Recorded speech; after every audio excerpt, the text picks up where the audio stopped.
Friday, January 30th, and I'm here with our Vitamin Joy Tarot reading. I want to thank you for the opportunity to bring this message for you. This is going to be, I'll try to keep it under 10 minutes, so make sure you're comfortable. And if you're watching this, I believe that this reading is meant for you. And again, thank you for being here, because this is the Vitamin Joy Tarot reading. If you're not familiar with me, and if you've never heard me use the term vitamin joy, I want to tell you what that means. One of the things that I've discovered about being human is this: you will never escape pain. None of us will. Even the wealthiest among us will never escape pain. You won't, I won't. Pain, turmoil, chaos, trauma, grief, all of it. We won't escape it. It is an indelible part of the human experience. However, we don't have to just be passive victims to that. And I believe that it is something that we have to do in terms of pursuing joy. Going out, getting it, consuming it, drinking it in, reading it, watching it, listening to it, dancing, anything that brings you joy. Now let me define joy for you. Joy is something that you're partaking in that can help you forget your story. That will pop you right up out of your story, make you forget that you're who you are, the character of your life, and you just find pleasure in what you're partaking. That is a vitamin. Now, if you do not get enough vitamin joy in your life, you will grow jaded, bitter, judgy, bitchy, and I do not believe that's what our lives are for. Now, call it God, call it source, call it love, call it universe, whatever you want to call it. I very much have had the conversation with creation about, hey, I understand that coming to Earth is going to mess me up. It's inevitable, right? Pain is a dish everybody eats. But I understand also that my life is not solely to come to Earth, to be traumatized, to be programmed, to be conditioned, to be hurt, and then to spend my life healing from that. Now, all of those things are going to happen. I am going to get hurt from life, from people, from situations, from culture, and I will have to heal from that. I will have to deconstruct and deprogram that which I picked up from. But guess what? That's not all why I'm here. God, love, source, universe, whatever you want to call it,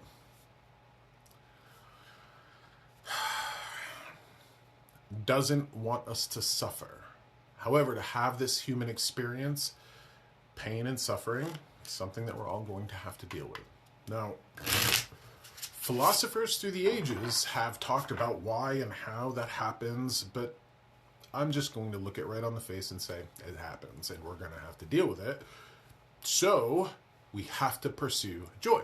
Now, one of the things that you have to remember, if you're a person whose heart is hurting right now in this world, and no judgment or blame if it is, mine is as well, we have to remember how important it is that the world is still beautiful. The world still has music. The world still has sunsets. The world has birds. The world has tacos. Like, can you go get yourself some tacos? You know what I mean? So we got to remember, and we can't just focus on all the negative all the time. Our hearts will grow bitter. Our hearts will grow bitter. So I say to you, what's your vitamin joy? Now, this little tarot reading, I'm going to pull 3 tarot cards. And those cards will be an indication of how we can find vitamin joy. It'll be guidance and symbolism to help us lean into those things that we have to remember. So let's get into the first card here. The Chariot. All right. I just did a little video about what are you living for? Like, I'll ask you that question. What are you living for? So the Chariot is drive, force, will, clear sight, clear seeing. I also see the Sphinxes here, the black and white and the white and black. I think that speaks to the duality of life. If you're going to love, you're going to lose. Don't shoot the messenger here. But think about this world. You start to love, you start to lose. Because you'll eventually lose that which you love. Your pets will die, your people will die, eventually you'll die. And to a degree, that is an illusion because we never lose the spirits and the souls of the ones we love. We never disappear entirely. We'll lose our bodies, but our divine self, it continues on. Clear sight, clear vision, drive, focus, will. And it's something that's coming to me like, what are you living for? What are you living for? Are you just living to be constantly bombarded by negative news that you pick up on social media or legacy media, watching the TV? Are you here simply to suffer? You have to realize the systems that we're a part of, whether it's social media or legacy media, they want us addicted to fear. Nobody wants to talk about this. Nobody wants to talk about this. You'll never really find a lot of good news on these platforms. You'll never find good news, really, on, regular old news.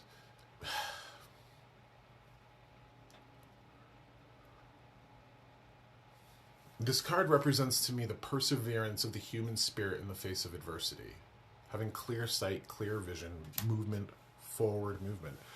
There's an expression that I think goes well with this card. You'll never get to your destination if you stop to throw rocks at every dog that barks. I know it's a kind of a graphic expression, but think about it. What are you living for? Why are you here?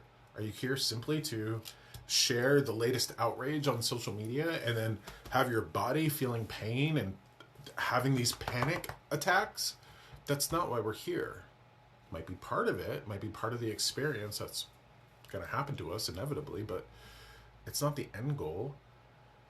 Why are you alive? What do you live for? I mean, these are important questions to ask, especially when the world seems to be on fire around us. All right, card number 2. Judgment. Okay. These are big cards, and I don't expect you to know tarot at all. Some of you are going to. In tarot, there's 2 systems. We have the minor cards, which is 56 cards, 4 sets or 4 suits of 14 cards each. Those are the minor cards. They correspond to the 4 suits of our playing cards. And then in tarot, there's what's called the major arcana or the major cards, and they talk about the big parts of our life. So the Chariot is number 7 of 0 through 21. Those cards are in order.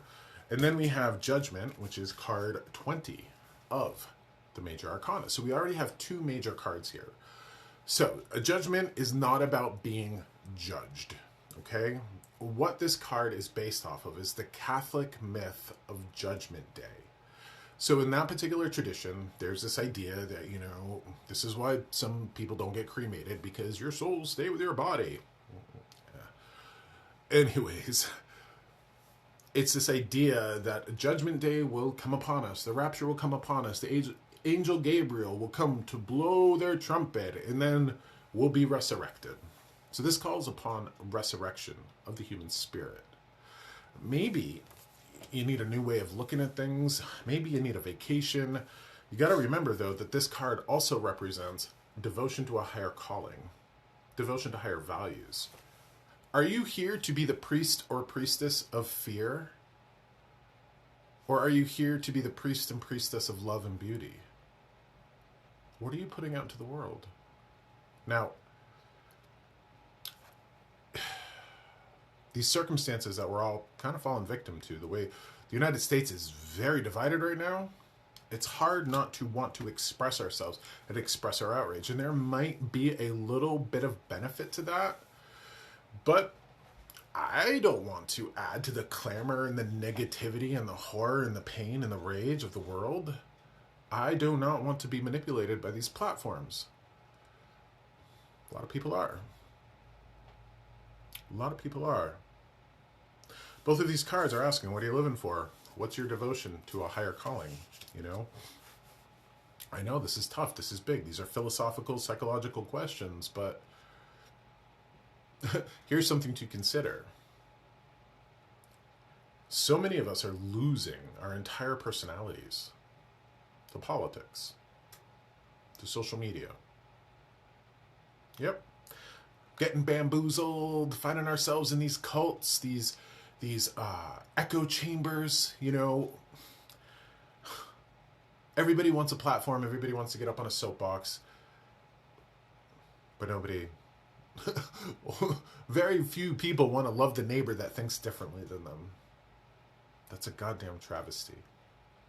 And I feel so sorry for the beautiful, sacred souls that will get bamboozled by the messages that they see around them, spend their entire lives dividing themselves against their neighbor, against their family. For what? For what? Let me give you another example. You were not born into this world hating your body. Now, you might be a unicorn who loves your physical self, and I say unicorn because that's a rarity. You were not born into this world hating your body. Nobody wants to stop and think about this. Nobody was born into this world wanting to fly a Confederate flag or wear a Ku Klux Klan cape. You come to hate your body, and the people who wear Ku Klux Klan capes, all the same. Because they're believing a story that they were taught by messages, by advertisements, by religion, by politics, all of that. It's horrendous. And my heart goes out to people who come into this world beautiful, beautiful creatures, beautiful humans, beautiful souls. They get introduced to advertising, magazine covers, TV, Hollywood, all of that at a very early age. Spend decades of their life hating themselves. I'm too fat, I'm too ugly, I'm too wrinkled, yada, yada, yada. Then they die after 60, 70, 80, 90 years, who knows. They look back on their life and they realize how beautiful they were, and they feel a degree of regret because they were bamboozled. Bamboozled. Bamboozled. Capitalism, I mean, it's awful. So the people that are getting lost to these cults of personality, I feel as sorry for them as I feel sorry for the people who spend their decades of their life hating their body. Same thing. Same thing. So, if you wonder how your neighbor can come to fall victim to propaganda, but you also hate your body, maybe it's time to look in the mirror and understand that you too are not immune to the messages that you're exposed to. None of us are. So, remember those higher callings. Remember the higher values. Fear is simply a part of this world. Fear doesn't exist in spirit. It doesn't. Last card. It's not a major card, but it is a big card. It's the Ace of Cups. Now, in tarot, cups are water, emotion, and love. This is ever-flowing, everlasting love. Love. Not fear, but love. A message that's really been sitting with me is this. Hatred consumes itself. Now, I recently hosted a podcast episode where the very first message that was coming through for a young woman whose family was consumed by hatred. The parents had gone far right-wing. The 3 children, kind of liberal, and they all hate each other. For what? Now, those parents who are far right-wing and have pretty much disowned their kids for being liberal, guess what's going to happen to them when they die? Guess what's going to happen to them when they die? They're going to look back in their life, they're going to understand all of the influences that caused them to think the ways that they did, and they will stand in abject horror and pain that they allowed themselves to get bamboozled, or maybe they just were bamboozled. But that, to me, is what sinning is. Sinning is an action that we take that separates us from love. So when you hate your body, that's a sin. Sinning, to me, and everything that I've ever learned doing this work, is not sex before marriage or abortion or gay marriage or any of that. That's not that. Sinning is the actions that we take that separate us from love. And, unfortunately, when we pass away, those of us who intentionally cause pain and harm in the lives of others, we get to feel that. And we get to stand in horror at the actions that we took part in. I know I brought up a Ku Klux Klan cape, but guess what? And then a lot of people don't like to hear this. Anybody that wears a cape like that and they turn around and hurt people when they die,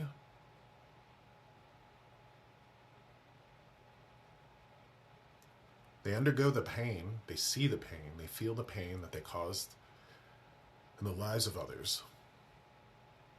And then they go to work in spirit, seeking to help those that they hurt in life. That's a hard one for us to handle. That regret that those parents, those far-right parents are going to feel when they pass away, that regret that they separated themselves from their children based on whatever propaganda they consumed, whatever fear that hurt them, they will hurt when they pass. They will hurt. Do you know how many people in this world are going to pass away having been lost to cults that are going to hurt? I know a lot of people won't like to hear that, but it's the way of things. So, critical thinking is incredible for us, and it's something that we all need. If you think you've mastered critical thinking, that's an indication that you haven't mastered it at all.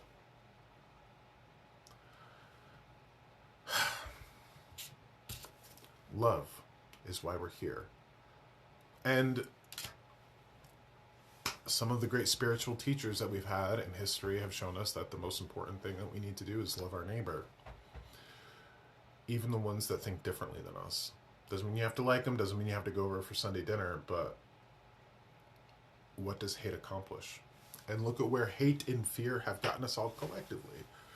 I want you to remember that the next time you feel outrage and the adrenaline pumps when you're on social media and you hit that share button so you can tell people in your echo chamber everything that they already agree with.